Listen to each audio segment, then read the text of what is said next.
Con la técnica del LGO, por ejemplo, o con el Simbad, parece que podemos desplazarnos en el espacio-tiempo sobre esta rejilla y podemos ir a encontrarlos. Esto quiere decir que nosotros no necesitamos la tecnología y desplazarnos con una máquina, si esto fuera cierto, sino solo nuestra conciencia es capaz de hacerlo, capaz de ir hacia el alienígena y fastidiarlo. De hecho, es lo que sucede en algunos Simbad. Cuando entra el militar, el sujeto le lee el pensamiento y prácticamente se proyecta donde está y habla con el militar. Y nosotros tenemos todas estas transliteraciones del militar que no logra desvincularse de su realidad, porque él está en otra parte, tiene un casco con todas las agujas y no logra ni siquiera sacarse el casco cuando la voluntad del abducido desde su casa lo fulmina. Que además está ahí porque como siempre estamos todos ahí.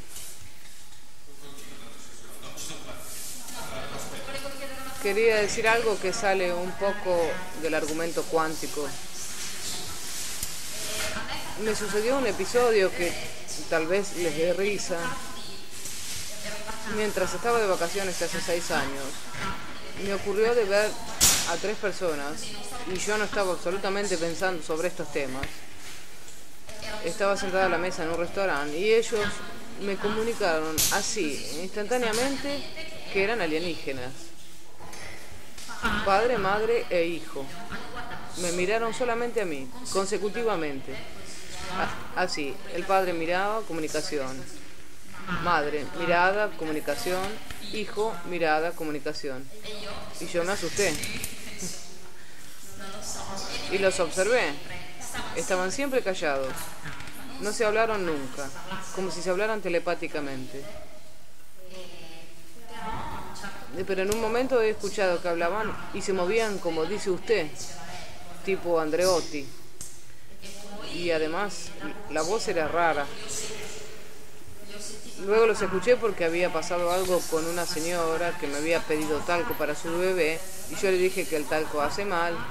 Y este tipo dijo, se lo doy yo, señora, al talco, con voz robótica. Yo di un salto porque me apareció por atrás y antes ahí no había nadie. ¿Es una paranoia o puede ser que se encarnen o asuman semblanzas humanas? ¿Se puede percibir? Yo creo poco a esta historia porque... Pero tengo que decir algo y me conecto con la idea que tiene David Icke de la situación. Icke dice que el presidente de los Estados Unidos es un serpiente si se saca la máscara. En realidad no es así. Lo que al máximo puede ser que suceda es que Icke tiene la memoria alienígena activa del serpiente. Y de ahí toma impulso estas cosas. Por otra parte, ¿qué sucede? Cuando el Lux en hipnosis regresiva a una respuesta mía me dice... Me responde siempre, los militares a quien doy las órdenes se quedan callados, no responden jamás. Y yo le digo, porque elegiste militares imbéciles. ¿Cómo fue que elegiste esos militares? Y él ríe o hace algo que parece una risa. Y dice, los hemos vaciado a todos por dentro. Vaciados del ánima. Vaciados. Yo nunca hago el paso más largo de la pierna. Pero vaciado significa eso. Sí, yo pensé en eso, pero no me dijo de qué. Vaciado quiere decir privado de aquel poco de conciencia que podían tener.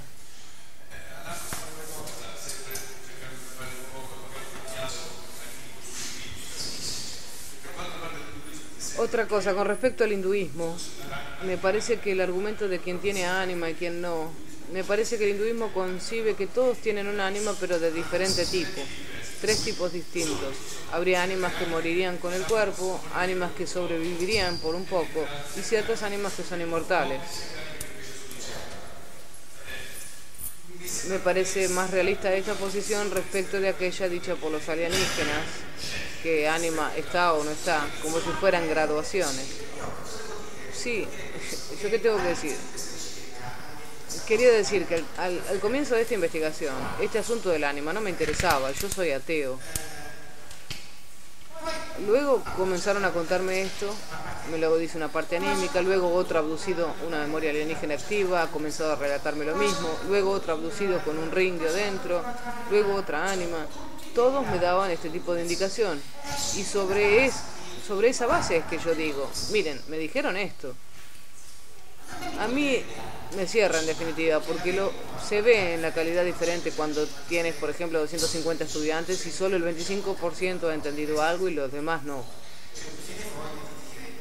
Es decir, entran ganas de decir que es así. Aunque parece fácil, tal vez no sea tan simple. Tal vez no sea tan simple porque yo creo que, por ejemplo, muchos asesinos tienen ánimo. Y lo dejo a Berlusconi afuera cada tanto. No lo sé, no quiero hacer el paso más largo que la pierna. Esto lo dice la parte anímica, lo dice la memoria alienígena activa y lo dicen continuamente. Recuerdo que por un periodo trabajábamos en dos grupos, uno por esta zona, un muchacho que trabajaba con nosotros que hacía hipnosis y después comparábamos y sus abducidos decían lo mismo que los míos. Y por lo tanto habría una diferencia entre lo que dice la cultura hindú y lo que dicen ellos. Claro, sí. Este tipo de diferencia es también la diferencia que encontramos en la cultura hebrea, donde hay un lío en la traducción del término ánima,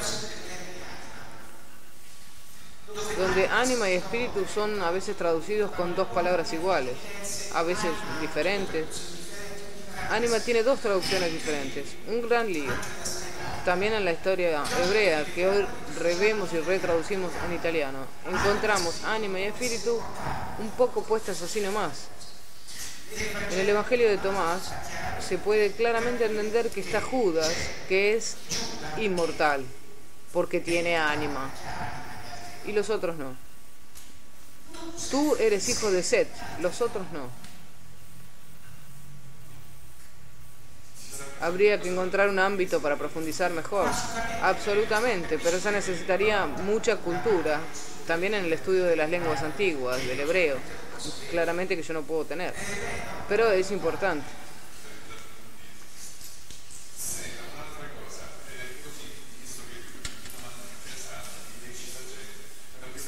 Dado que está tan bien dispuesto, a mí personalmente me sucedieron cosas extrañas, como a todos creo. Somos un concentrado de cosas extrañas. He tenido sueños entre comillas, en donde me he hecho preguntas y me aparecieron términos matemáticos que luego resultaron correctos al analizarlos estando despierto.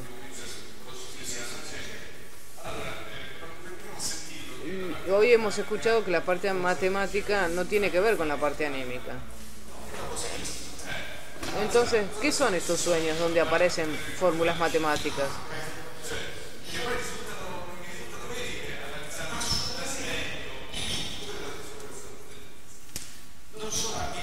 No solo a mí. Le ha pasado esto a muchas otras personas trabajando en el campo de la ciencia. Muchos años atrás tenía una alumna próxima a recibirse. Era la primera que trabajaba sobre el níquel y yo hacía catalizaciones con el níquel. Hicimos varias pruebas, hicimos 50, 60, 70 reacciones y no salía una. No lográbamos hacer funcionar este catalizador. La muchacha se tenía que recibir y yo estaba realmente involucrado. Una noche voy a dormir y sueño. Aunque sueño muy poco, por lo menos no recuerdo los sueños porque debo tener una censura onírica tremenda. Yo cancelo todo. Bueno, sueño que soy la reacción. Sueño que estoy en el balón de la reacción y que entiendo por qué, porque soy la reacción. Comprendo qué es lo que no funciona. Me despierto y entendí todo. Al día siguiente me encuentro con la muchacha y le digo cuál es el solvente, cuál es la temperatura correcta, la concentración, todo. Y le digo de probar. Ella hace la reacción y le salió. Luego me encuentra y me lo cuenta, preguntándome cómo había encontrado esas condiciones así de extrañas. Y yo le digo que lo había soñado. En ese momento obviamente perdí 10 puntos. Pero fue así, lo había soñado. Y si yo no lo soñaba, la muchacha todavía estaba ahí probando. ¿Qué había pasado? Lo mismo que pasó cuando trabajaba en el Super Spin. Lo soñé. En realidad, esto no depende ni del lóbulo derecho ni del izquierdo. Según mi parecer, depende del hecho de que cuando uno tiene necesidad de una información, se va a pescar en el Akasha, en la biblioteca general. Me di cuenta, por ejemplo, que ideé el Simbad poniendo partes de escritos de Moreno, que Moreno había escrito sobre